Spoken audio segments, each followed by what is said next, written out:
అనారోగ్యంతో ఆసుపత్రిలో చికిత్స పొందుతున్న ఆంధ్ర పింఛన్ లబ్ధిదారురాలికి సకాలంలో ఎన్టీఆర్ భరోసా అందించాలని ఆ ఉద్యోగి పడ్డ తాపత్రయానికి సర్వత్రా ప్రశంసలు లభిస్తున్నాయి. వివరాల్లోకి వెళ్తే అల్లూరు జిల్లా చింతూరు మండలం మోతుగూడెం పంచాయతీ పోరుబాయి గ్రామానికి చెందిన కొసల లక్ష్మి అనే వృద్ధురాలు పక్షవాతానికి గురై చికిత్స నిమిత్తం వెళ్లి ఆమె బంధువుల ఇంట్లో ఉండిపోయింది.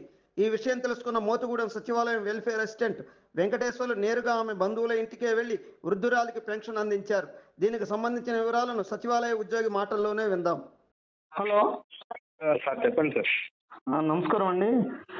మోతుగూడెం సచివాలయం welfare and education assistant Panda Venkateswarlu దొరగారేనండి? అవును సార్. ఏం లేదండి, సంక్షేమ పథకాల్లో భాగంగా లబ్ధిదారులకు ఇచ్చే పింఛను పంపిణీ విషయంలో మీరు విధి నిర్వహణలో నిబద్ధతతో పనిచేయటం కాకుండా మానవీయ కోణంలో అనారోగ్యంతో ఉన్నటువంటి ఒక లబ్ధిదారుని వద్దకు వెళ్ళి పింఛను అందించినట్టుగా విన్నాము. అందుకు ముందుగా మీకు అభినందనలు. అసలు ఏంటండి, ఎలా మీరు అక్కడ అందించాల్సి వచ్చింది ఏంటి, దాని యొక్క వివరాలు వెల్లడించండి. ఆవిడ మాకు మోతుగూడెం సచివాలయం పరిధిలోనే పోర్బే క్యాంప్ ఉంది సార్, గ్రామం. ఆ గ్రామానికి చెందిన కోసల లక్ష్మి అని పారాలిసిస్ ట్రీట్మెంట్ తీసుకున్నారు సార్. అక్కడ వాళ్ళ కోడలు గారు ఫోన్ చేసి ఇలా మా అమ్మగారు హాస్పిటల్లో ఉన్నారు, ఎక్కడండి తీసుకుంటున్నారు ట్రీట్మెంట్? ఆమె గవర్నమెంట్ హాస్పిటల్ సార్. ఎక్కడండి? భద్రాచలం సార్. అచ్చా, మా తెలంగాణ రాష్ట్రానికి వెళ్ళారా? అవునవును సార్.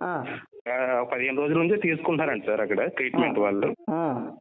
మాకు పెన్షన్ ఇచ్చే 2 రోజుల క్రితం మేము వాళ్ళకి ఇన్ఫార్మ్ చేస్తాం సార్. పెన్షన్ లబ్ధిదారులందరికీ ఒకసారి ఉండాలమ్మని ఇన్ఫార్మ్ చేస్తాం సార్. ఆ మెసేజ్ వాళ్ళకు చేరింది. చేరి వాళ్ళు నాకు కాంటాక్ట్ అవ్వడం జరిగింది. ఇలాగ మా అత్తయ్య గారు ఇలాగ పారాలిసిస్ ట్రీట్మెంట్ తీసుకుంటారండి, కాలు చేయి కూడా పడిపోయి మరి రావడం కుదరదండి అని ఫోన్ చేశారు. ఫోన్ చేస్తే నేను మార్నింగ్ మా సచివాలయంలోనే నేను తీసుకున్న క్లస్టర్లో 5 గంటలకి వెళ్ళి పెన్షన్ పనిచేసి మధ్యాహ్నం 12:30 టైంకి స్టార్ట్ అవ్వడం, భద్రాచలం హాస్పిటల్కి స్టార్ట్ అయ్యింది సార్ పెన్షన్ అవ్వడానికి. వాళ్ళు అక్కడికి వెళ్ళే లోపు నేను వెళ్ళాను సార్. గవర్నమెంట్ హాస్పిటల్లో ఉంటే వాళ్ళకు కాంటాక్ట్ అవుతే లేరండి, మాకు ఇప్పుడే డిశ్చార్జ్ చేశారు, ఇలా తీసుకుని ఇంటికి వచ్చామన్నారు అన్నారండి. వాళ్ళు అక్కడ నుంచి మళ్ళీ వాళ్ళ ఇంటికి వెళ్ళి ఇచ్చేసి మళ్ళీ తిరిగి రాత్రి 7-8 అవుతుంది సార్. ఇంకా మోతుగూడెం వచ్చేదండి. ఇంటి అడ్రస్ పట్టుకొని ఇంటి దాకా వెళ్ళి ఇచ్చి మళ్ళీ ఇంటికి ఇచ్చాను సార్. అడిగి 2 పెన్షన్లు వస్తాయి సార్. ఒకటి ఓఏ పెన్షన్ ఒకటి అభ్యస్తం పెన్షన్ వస్తుంది సార్. 4,500 పెన్షన్. వృద్ధాప్యం ఓల్డ్ ఏజ్ ఒకటి అభ్యస్తామండి. అభ్యస్తం 4,500 వస్తుంది సార్. అది ఓకే. 4,500 పెన్షన్ ఈక్వేసి అమౌంట్ ఇచ్చేసి తిరిగి మళ్ళీ 7-8 అయ్యింది సార్. మళ్ళీ మోతుగూడెం రావడం వచ్చేలాగా ఆ విధంగా పెన్షన్ పంపిణీ చేస్తాను. మీరంత రిస్క్ తీసుకోవాలని ఎందుకు అనుకున్నారు అసలు? అలాగేం లేదు సార్, రిస్క్ ఏం కాదు సార్. అది నా డ్యూటీ కాబట్టి.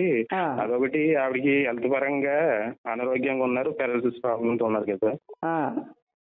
అనవసరంగా మళ్ళీ వెనక్కి మేము కట్టేయచ్చు కానీ వాళ్ళు లబ్ధిని కోల్పోతారు కదా. అంతో కొంత సహాయం చేసినట్టు ఉంటుంది కదా అనుకున్నట్టు ఇచ్చేసి వచ్చాను సార్. దట్ గవర్నమెంట్ కూడా 1వ తారీఖునే టార్గెట్ చేయమని చెప్పింది కదా. అవును సార్. గవర్నమెంట్ కూడా చెప్తున్నట్టుంది మానవీయ కోణంలో ఒకవేళ ఇలాంటి వ్యవహారం ఉంటే కొద్దిగా మీరు కూడా తీసుకోండి అని చెప్పండి. అవును సార్. ప్రభుత్వం ఉన్నతాధికారుల ఆదేశాలు వాళ్ళ యొక్క లక్ష్యం మేరకు మీరు కూడా అవును సార్ కొంత రిస్క్ అయినా కూడా తీసుకెళ్లి ఇచ్చేసారు. తీసుకెళ్లి ఇచ్చేసి వచ్చాను సార్. వాళ్ళు ఏమన్నారండి, వాళ్ళ లబ్ధిదారులు కానీ వాళ్ళ బంధువులు కానీ? వాళ్ళైతే చాలా సంతోషపడ్డారు సార్, దూరం నుంచి వచ్చినందుకు. లాస్ట్ టైం కూడా మనకి ఈ గవర్నమెంట్ నూతన ప్రభుత్వం వచ్చిన తర్వాత మన 7,000 పెన్షన్ కూడా వచ్చి ఉంటుంది కదండి మీకు? వచ్చింది సార్. అది అప్పుడు హెల్త్ పరంగా బాగానే ఉన్నారు సార్. ఆవిడ ఊర్లోనే ఉన్నారు, ఊర్లోనే ఇచ్చేసాం. ఓకే. ఈ నెలకు మాత్రం ఆ విధంగా హెల్త్ బాగుపోవడం వల్ల హాస్పిటల్ ఉన్నారు. ఓకే. థ్యాంక్ యూ అండి. నమస్తే అండి. Okay sir. Veladi news channel అందరూ చూడండి, లైక్ చేయండి, షేర్ చేయండి, సబ్స్క్రైబ్ చేయడం మర్చిపోకండి.